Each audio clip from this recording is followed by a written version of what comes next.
Hey y'all, it is Nikki. Welcome back to the channel. It has obviously been another busy week, which is to be expected going into November. I'm actually really enjoying this semester. I have some really great classes. Creative writing, for one, has been very helpful, but also I am in a British literature course that has been really fascinating. I've just discovered this new passion for poetry that I did not know that I had. I was never really into poetry. I didn't get it. I still find it a little bit difficult to access sometimes, but I'm developing more of an appreciation for that form and how it can do things maybe that narrative or prose form can't. This past week, we looked at T.S. Eliot in my British literature course, who is a writer, a poet that I had heard of. I've heard the name mentioned, I've heard him quoted in shows and stuff, but this week we looked at his love song of J. Alfred Prufrock, and guys, I just fell in love with this poem. I don't even know why. I just read it and loved it and immediately used my Audible credit to get the poems of T.S. Eliot narrated by Jeremy Irons,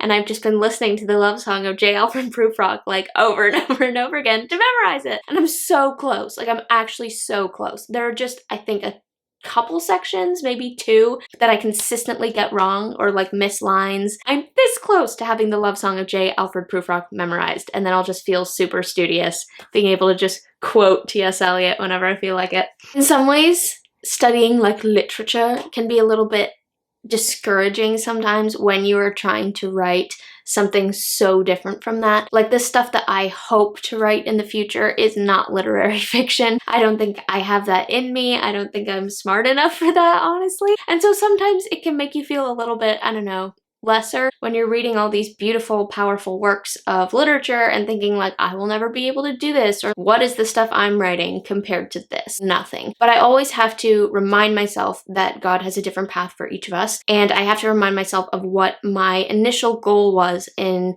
choosing the projects that I've chosen. Well, for one thing, also, I should say that you're never locked in to a genre. If you can write fantasy, but if down the road you amass enough life experience and wisdom that you want to write literary fiction, go for it, nothing's stopping you. It's more just in the present moment feeling insecure about the things that I'm currently working on when I compare them to the things that I'm reading. But to get back to the point I was trying to make, the Lord always comes through to remind me when I need to be reminded of why I chose these particular projects, why I believe in them. I know what speaks to me, what speaks to my soul, what kind of stories get me passionate, get me excited about the truth, and that is what inspired me to try and do the same thing for other people who also speak that kind of language. And so God often kind of brings that to the forefront of my mind to remind me, no, there is a place for what you're writing. You know that because that's the kind of story that speaks to you, and you are writing it for the sake of the other people who speak that language and need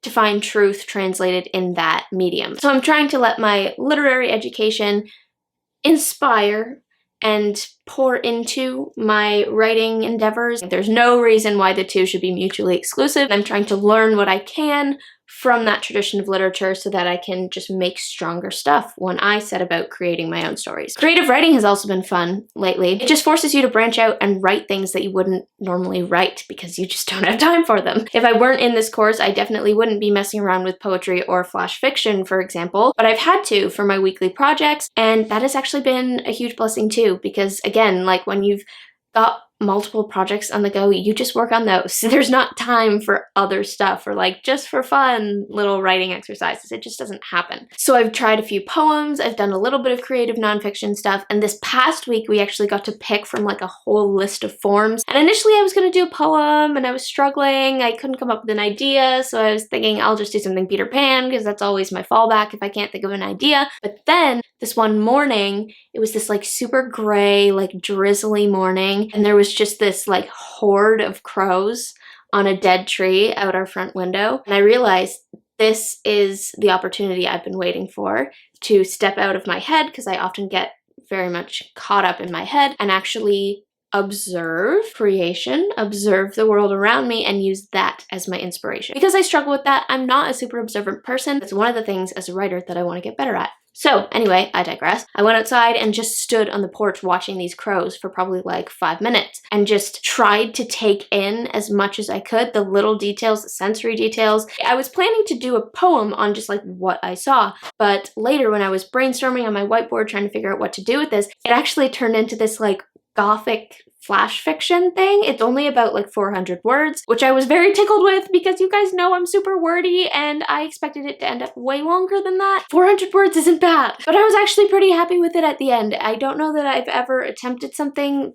that like gothic flavored, but I think it worked, and at any rate it was just fun to try. So lots of lessons being learned this week. One, that I really like the poetry of T.S. Eliot, and two, that it really does pay off to observe, and I really do want to get better at that. My goal, or not goal, but like my pipe dream for once I get through this like school phase of life, even just over summer break, I want to get into the habit of spending time every day just doing observation for like 5 minutes, just writing down what I see, paying more attention to what's going on around me, so that all that stuff can become the material in the rag and bone shop of the heart that I can use to create new stuff. And that is a quote from, I want to say Yeats. That is all from me, but thank you so much for watching this video, guys. I hope you enjoyed it, and as always, do not forget to spend some time in the clouds today.